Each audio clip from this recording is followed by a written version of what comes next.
Welcome to another one of my just-in-time endodontic educational episodes. Hi, I'm Cliff Ruddle, and I'm really happy to be with you today. Thank you for joining me so we can learn more about endodontics together. My assignment today is to talk about canal preparation. Specifically, I'm going to focus on glide path management and shaping canals. Well-shaped canals promote three-dimensional cleaning and filling root canal systems. Speaking of glide path management and shaping canals, let's radiographically evaluate this maxillary second bicuspid for endodontic treatment. From a restorative standpoint, note the recurrent decay and that the clinical crown has been extensively prepared. Endodontically, note the pulp chamber has receded below the crest of bone and that the root is dilacerated in its apical one-third. Experienced clinicians appreciate that canals are virtually always more curved than the roots that hold them. I have found that endodontic performance improves dramatically when we use the strategy, start with the end in mind. This means try to visualize the post-treatment result on the pre-treatment film. If we're going to carry out with this concept, then we need a treatment plan, a mechanical strategy, and we should be utilizing the best and most proven instruments available in the marketplace today. I know that might be subjective, but let me just say this. I have practiced for 40 years, I have taught for 37 years, and I come before thousands and thousands of dentists like you on an annual basis. I can tell you that what we'll talk about today will make a major difference in your clinical practice. Although I've described canal preparation many times, in many different ways, over many years, based on the level of endodontic development in any given era, today I will describe what I believe to be the best and most proven way to prepare canals using continuous rotation. Let's get started. Today's episode on canal preparation will be conducted on this maxillary animated molar. The reason we're going to use an animated molar is so we can be very clear and visually see a lot of the work that's done inside the canal regarding dental debris, mud, how the shaping progresses, right on down to the final preparation. When you look at the maxillary molar tooth, it's nice to recall that it's the most frequently researched tooth in the mouth. It's the largest tooth by volume, but sadly or regrettably, it's probably the most misunderstood tooth in the mouth, and it's led to a lot of misunderstandings during endodontic treatment. Probably it's related to the anatomy of this tooth. Today's assignment is going to focus on the distal buccal. Notice the distal buccal root is deceptively simple if you look at the root itself. But if you begin to zone in on the system that moves down through that root, you can see there's multiplanar curvature, and the canal makes an abrupt recurvature towards the distal, and the portal of exit is actually on the distal aspect of the distal buccal root. Of course, when you look down on this tooth, you're starting to be able to see where you're going to cut your outline pattern, because access is everything in good endodontics. In fact, the access pattern should include the orifices. The size of the access cavity isn't a school of thought. It's not a personal philosophy. The size of the access cavity is dictated by the orifices on the pulpal floor. The walls then should diverge from the pulpal floor out to the occlusal table. It's important to finish the accesses, and a good indicator for finished accesses is the axial walls are flared, flattened, and finished. Well, now that you're into the tooth safely, we're now to our assignment of canal preparation. And of course, it all starts with glide path management. There's a lot of misunderstandings internationally what glide path management really means, what really is a glide path. So my multimedia team had a little fun, and we took some examples outside of the world of dentistry, and specifically outside of the world of endodontics, to show you examples in everyday life of a glide path. Here we go. Oh, you might want to fasten your seatbelt.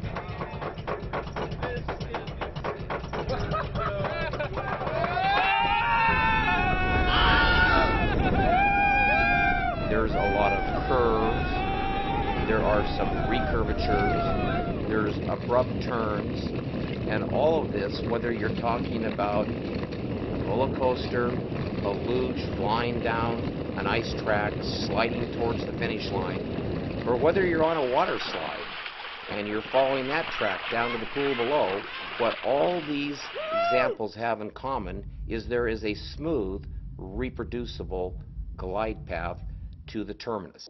Now that you know what a glide path is in a fun way, that's something that can be considered when you look at these post-treatment films.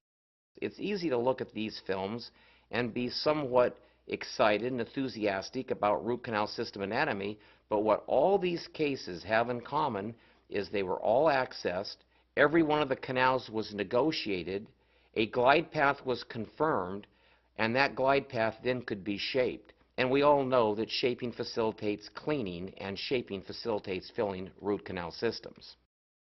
So the instruments traditionally used for glide path management have been the ISO 10 and 15 hand file.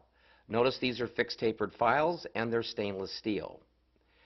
Always appreciate that the 15 file is 50% bigger at its working tip than the 10 file. So when you throw in that they're stainless steel and fixed tapered with a big percentage change between files, the 15 files led to a lot of problems iatrogenically internationally. Blocks, ledges, transportations, and regrettable outcomes. So many times around the world, there's been emphasis on how can we improve glide path management and perhaps consider eliminating the 15 file. Dentsply Tulsa Dental Specialties and Dentsply MyFair, their solution to the problem was ProGlider. ProGlider is a revolutionary new instrument. It's made of nickel titanium, not stainless steel, and more importantly, it has M-wire technology, which reduces the potential for cyclic fatigue by 400%. If you look at the file carefully, you'll notice it's not fixed tapered, there's progressive tapers. And there are over 8 changing tapers along the active portion of the file.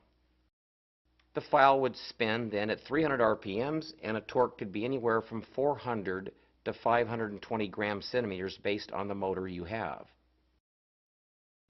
Well, now that we know a little bit about the file, back to our 10 and our 15 file, you can begin to see the geometries, the cross-sectional geometries of these various instruments every 4 millimeters up the active portion. It's kind of fun to compare the ProGlider with the white 15 hand file. Notice that the ProGlider is virtually the same in the front end, but notice how different the cross-sectional geometries get as we move to D8, D12, and D16. What I'm saying is one ProGlider can make a significantly bigger pathway than a single 15 file. So the new proposal for Cliff Ruddle and what I'm teaching is glide path management just got a lot better because we can use the 10 file to catheterize and secure the canal, then we can expand that slide path with one single ProGlider file. So back to our distal buccal root, we've talked a little bit about what the glide path is and what the tools are. The next thing to talk about is, do we take the files to length immediately, or would it be wise to work perhaps 2/3 of the canal, get pre-enlargement done, so we have improved access to the canal's apical 1/3. In general, in shorter canals, wider canals, and straighter canals, we have permission to take our small size hand file to length immediately. But oftentimes in longer, more narrow, and more curved canals, it's wise to not try to negotiate the full length of the canal at one time.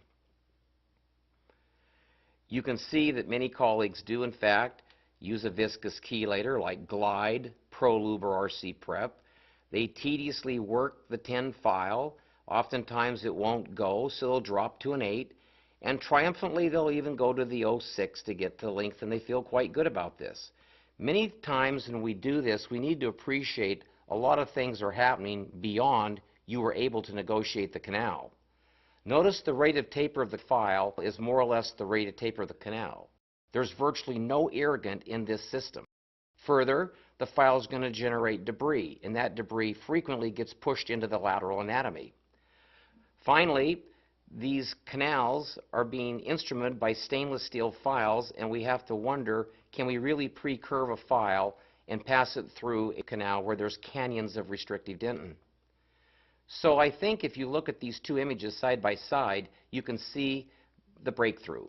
The breakthrough, which I described and started teaching more or less in the late 70s, was to pre-enlarge a canal. Pre-enlarging a canal is similar to a restorative dentist reducing the occlusion, reducing the tooth, buckle the lingual, and placing the margins on a clinical crown last. Notice with pre-enlargement, the file is free in its upper 2/3, and when you feel handle pressure, it's relaying to the file engaging dentin towards its terminal extent. There are many advantages to pre-enlargement, and I've written extensively about this, and you're welcome to go to my website or this textbook to learn more about it. If we pre-enlarge a canal, we have a lot more apical 1/3 control with our hand files.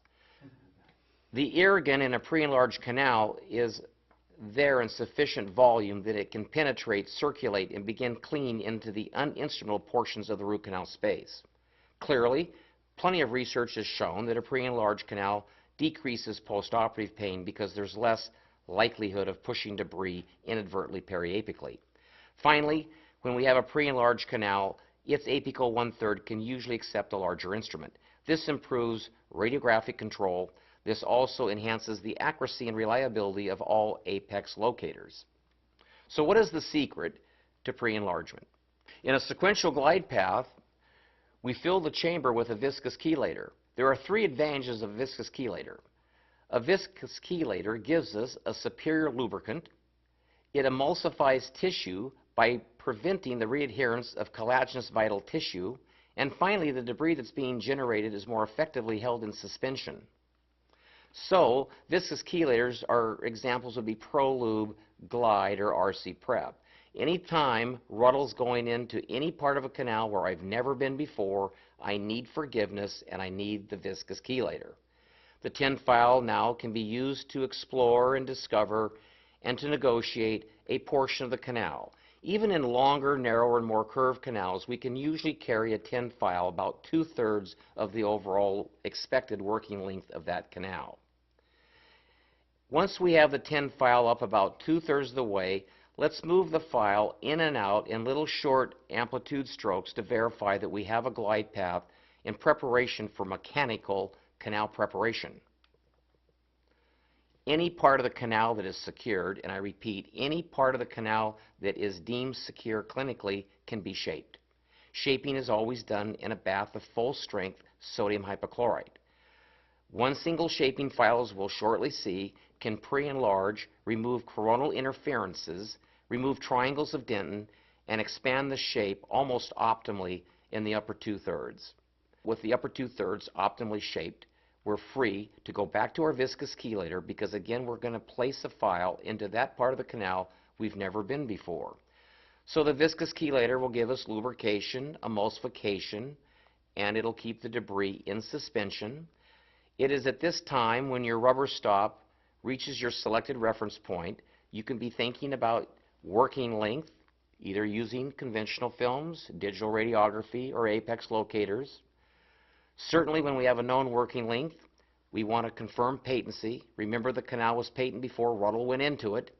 And then, of course, if we're going to use mechanical instruments, which is the whole concept here in modern endodontics, we need to have a sliding path that can accept the tin file in a smooth and reproducible way. Once we have a smooth, reproducible glide path to the terminus, we can shape a little region of 3, 4, 5 millimeters and blend the deep shape up into the body of the previously prepared canal.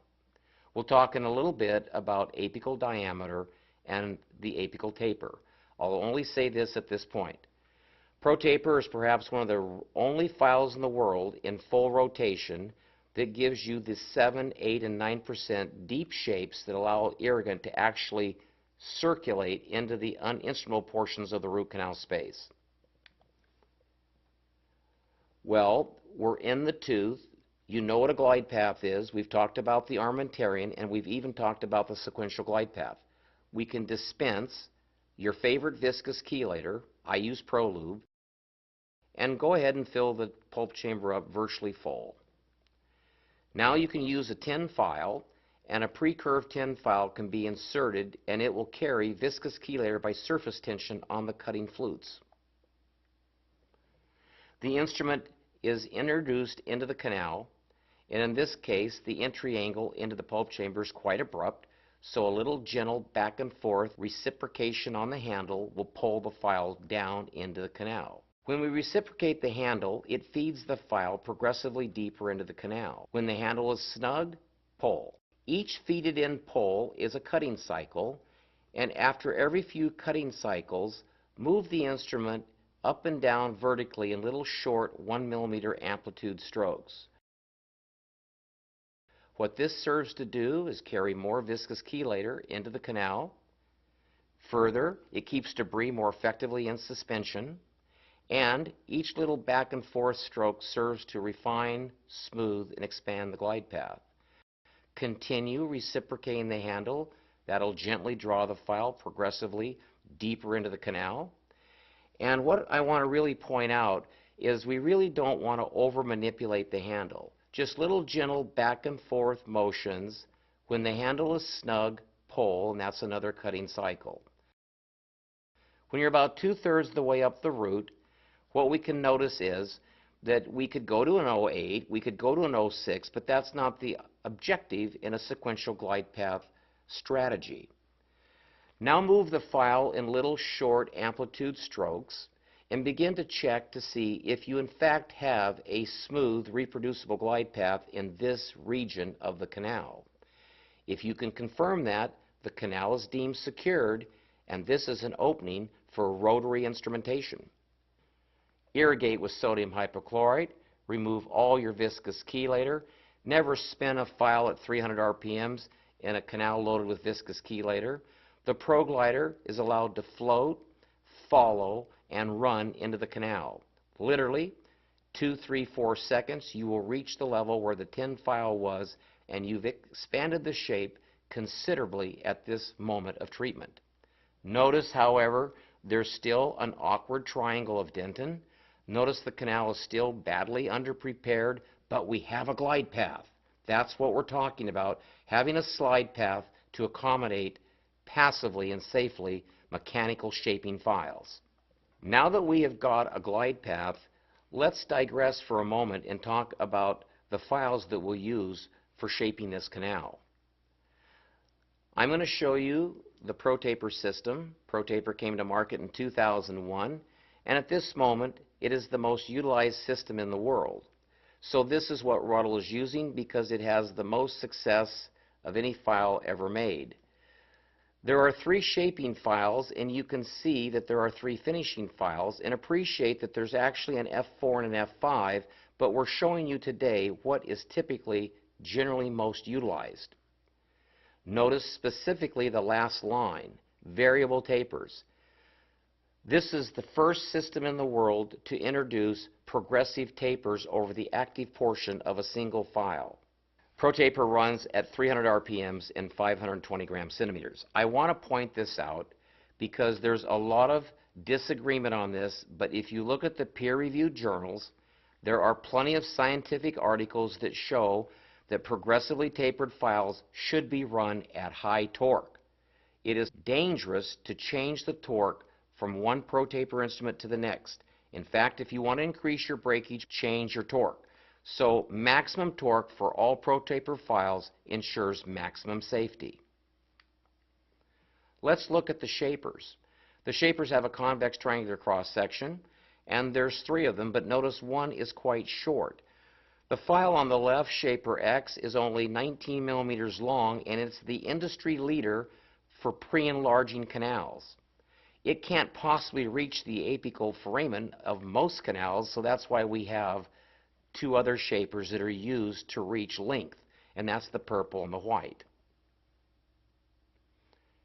Let's look at SX to appreciate a little bit more. Shaper X, or the auxiliary file, is 19 millimeters in its overall length.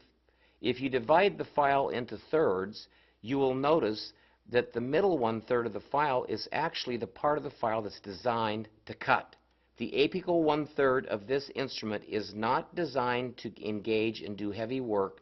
Simply, it is the steering wheel on the nickel titanium file that guides the instrument through curvatures.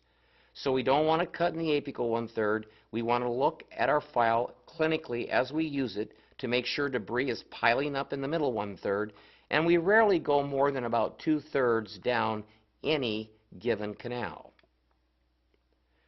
Fortuitously, for you old-time Gates Glidden lovers, we have 4 GGs, a GG 1, 2, 3, 4 at D6, 7, 8, and 9, and you can read those cross-sectional geometries. So we have a way to rapidly pre-enlarge canals using Shaper X. Well, let's quickly look at the finishers. The finishers, there's 5 instruments total, but 3 that are most frequently used, and again, as you would imagine, the color identification on the band, yellow, red, and blue, corresponds to a tip of 20, 25, and 30. The tapers are 7, 8, and 9% respectively, but please understand the tapers of 7, 8, and 9% are limited to the apical 1/3 of the file, and behind this fixed taper we have progressively decreasing percentage tapers over the rest of the active portion. I want to come back to this one more time to make a sledgehammer point. The first system in the world to do this, and virtually the only system today that still does this, is ProTaper. Notice the shapers, by design, work in the body of the canal. The shapers have progressively increasing percentage tapers, whereas on the right image, the finishers have decreasing percentage tapers over their back end. This is another explanation why you need high torque. The shapers are working away from their delicate tips. They're working towards their stronger, bigger, and more efficient blades. On the other hand, the finishers, at 7, 8, and 9% tapers, you need a big torque to turn that cross-sectional mass so you can carve out the shape in the apical 1/3. Now for the point. If you want to increase the terminus of the canal, if you want to expand your deep shape, this is the only file system in the world that will allow you to alter your deep shape and not continue to needlessly prepare the coronal 2/3 of the canal. Well, I'm pretty proud of this. Me and my development team, we started working on ProTaper Universal back in 1995. The file was launched in 2001. So more than 12 years ago, we were acutely aware of the concept of minimally invasive endodontics. For years, this has been the only file that really respects minimally invasive endodontics. And if you really want to see the take-home message, if you look at any 2508 progressively tapered file versus any 2508 fixed tapered file, please bring your attention to the cross-sectional comparisons along the active portion. But if you look at 77 versus 89, that's massive. That's right in the middle of the file. 93 to 121, I don't know, but this is when we start to over-prepare roots coronally and we worry about strip perfs. Compare 105 to 153, you can begin to see that ProTaper with its progressive tapers brings something to the party called minimally invasive endodontics. Well, ProTaper just got a lot better. In 2014, metallurgy kicked in, and through heating and cooling cycles, engineers could find the optimal phase transition between martensite and austenite. And what this means is we have gotten an instrument now that is unbelievably flexible, and the greater resistance to cyclic fatigue is over 2 times the existing ProTaper regular NiTi version. Flexibility is what allows instruments to feed through the glide path. Flexibility is what's necessary to do multiplanar curvature. And of course, when instruments are spinning around curves, we definitely want to improve the resistance to cyclic fatigue. ProTaper Gold does precisely this. So back to the tooth that we've been working on where we had the glide path. With a chamber full of sodium hypochlorite, let's go in with SX. The take-home message is Shaper X is a big brush. I want you to plant that instrument on the outer wall away from furcal danger and brush out on the outstroke, and in 1 or 2 passes you can pre-enlarge virtually any canal. This is done very, very quickly. It's done safely because we had a glide path. Well, after you take out an instrument that has 19% taper and has 4 Gates Glidden equivalents at D6, 7, and 8, and 9, you can imagine there's significant debris inside the pulp chamber and the canal itself. So go ahead and irrigate after every rotary file. In fact, endodontic religion is, after you remove any given rotary file, always irrigate, recapitulate with a tin file, and re-irrigate. The tin file breaks up debris and moves it into suspension so it can more effectively be liberated from the canal space. Learn to do that to keep your lateral anatomy open during the shaping exercise. Well, we've never been in the apical third, and with an upper 2/3 optimally prepared, let's aspirate out the sodium hypochlorite, and let's return by topping off the pulp chamber with a viscous chelator. Remember, the viscous chelator will be picked up on the file flutes and dragged down into the critical zone. Reciprocate the handle in very short angles back and forth. That draws the file in. When you see the rubber stop about 1 or 2 stops off your reference point, no more reciprocation, simply slide. I want you to be thinking it's baseball and slide into length. By sliding a pre-curved file to length, we have less likelihood of ripping and tearing the foramen. Schilder called this transportation, or iatrogenically relocating the foramen on the external root surface. This would be a perfect time to get a working length film or use your apex locator. Remember, a pre-enlarged canal oftentimes can accept a 15 file for working length. Well, with a known working length, let's confirm patency. The canal was patent before you started, so let's confirm it's still patent. Patency doesn't mean slide the instrument to and minutely through the foramen a couple times. Patency means sliding the file through the foramen repeatedly and deliberately until the file is loose. Now let's check the glide path. To verify the glide path, pull the file progressively out of the canal in ever-increasing amplitudes, and if the instrument can slip and slide and glide over the apical 1/3, not only do you have a glide path, you own the glide path, and in this instance, the glide path can be expanded with ProGlider. We'll want to irrigate, kick out the viscous chelator, top off with sodium hypochlorite, and let ProGlider run. Let it advance and progress towards length. If it bogs down a little bit, lift the file up. This will allow the debris to auger back up the blades of the instrument, frees up the file so it can engage, cut, and move towards length. So in 1 or more passes, you can generally carry your ProGlider to the full working length. At this point, we have a smooth and reproducible glide path that is ready for mechanical shaping procedures. This probably is the best glide path we could ever cut on planet Earth, because not only is it smooth and reproducible, but it's considerably bigger than a 15 file or any other company's multi-file dedicated glide path sequence files. Look at this anatomy. Isn't this fun? Well, let's get back to our shaping files, and obviously the first one in the series is the purple stripe. Shaper 1 has never been to length. Shaper 1 is used like a brush. I can't overemphasize brushing. I say brushing around the world, and you all nod your heads and say yes, yes. But brushing is deliberate, it's intentional, and it's purposeful, and it's done on the outer wall on the outstroke. Brushing makes lateral space and allows the bigger Eiffel Towers on S2 to reach length. The Shaper 1 and the Shaper 2 now have projected and carried a shaping wave ever deeper into the curvature. We're now ready to talk about finishing the apical 1/3. That brings us to the regressively tapered finishing files. Again, in a fresh bath of reagent, preferably 6% sodium hypochlorite, the finisher is allowed to run towards length. Notice the finishing file is not continuing to cut dent in the body. Because of gold wire technology, perfectly snakes around that apical curvature and arrives at length. Notice the shape is now expanded and is beautifully blending in to the body of the preparation.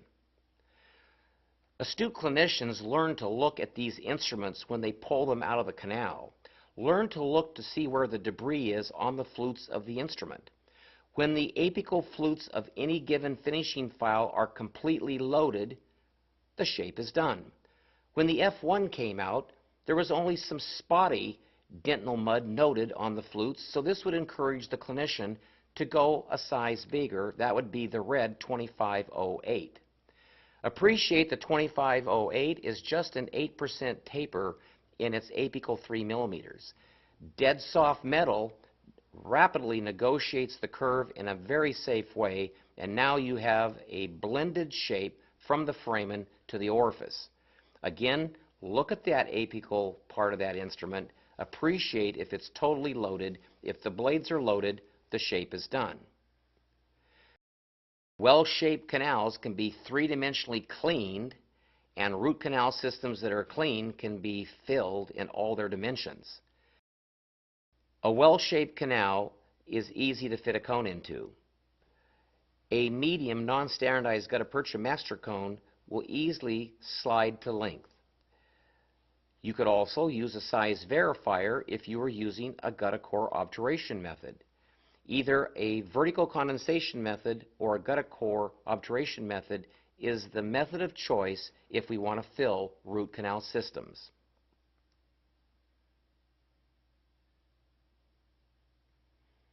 It's interesting to rotate the shape around and see it in a way in animation that we never get to appreciate clinically.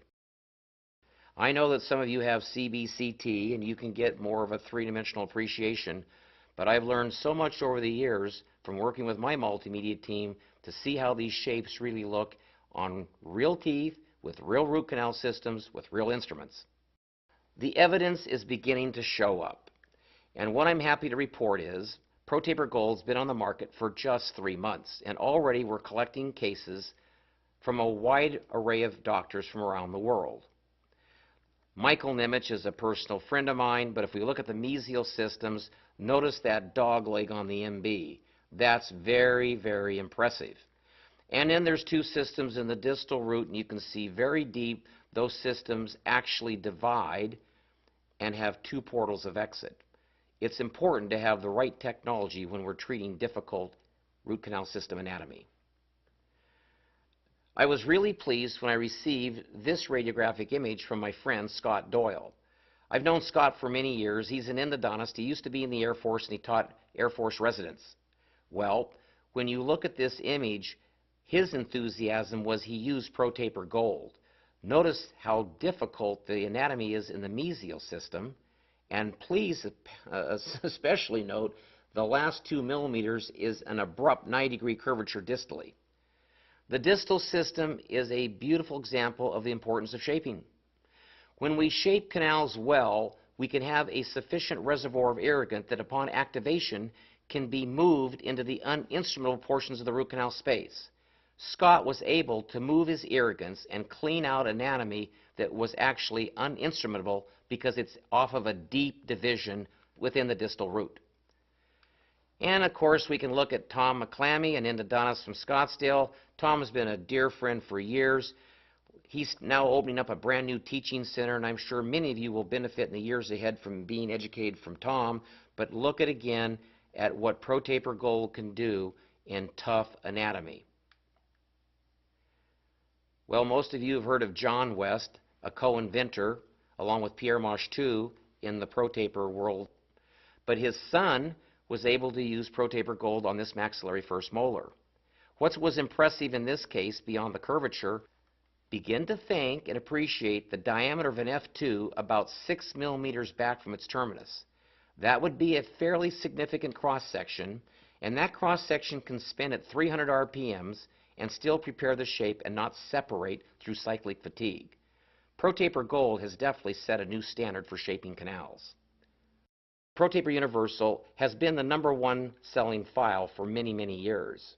It's the most used system by endodontists. It's taught in over 950 dental schools to undergraduate students. You can begin to see how this legacy has moved over the last decade. ProTaper Gold, as you know, then got advanced metallurgy. This greatly improved flexibility because in our larger previous version of finishers, they were getting a little bit stiff in the F2 and F3 sizes. So now we can snake F2s and F3s where we used to snake S1 and S2 to reach length. Tulsa Dental certainly has developed a wonderful technique card that my multimedia team helped them with. And I think if you look at the upper right area, you can see that one side of the card perfectly explains glide path management as we explained in this episode. If you flip the card over, there's an emphasis now on shaping canals with rotary files, and you can see the sequence just as we've described today in the time allotted. And of course, there's articles and support material. Here's a couple articles that you can read. You can go to my website. They're downloadable PDF files for free, and they'll go into it in more detail than certainly a webinar can do. Much of the world of endodontics has changed in recent years. Ironically, much has stayed the same. But this much is true. There is an ongoing, relentless parade of new files that come to market for shaping canals. The vast majority of these file systems simply instrument canals, but, and this is most important, the canals prepared are neither shaped nor cleaned. Many of the remaining file systems simply copy and low price the most popular utilized systems internationally. However, very few systems bring R&D, follow strict protocols for validation, and then bring genuine innovation. ProTaper Gold does exactly this. ProTaper Gold provides unsurpassed clinical safety, efficiency, with an economy of instruments at an affordable price. I trust this just-in-time episode has arrived just in time before your next endodontic patient.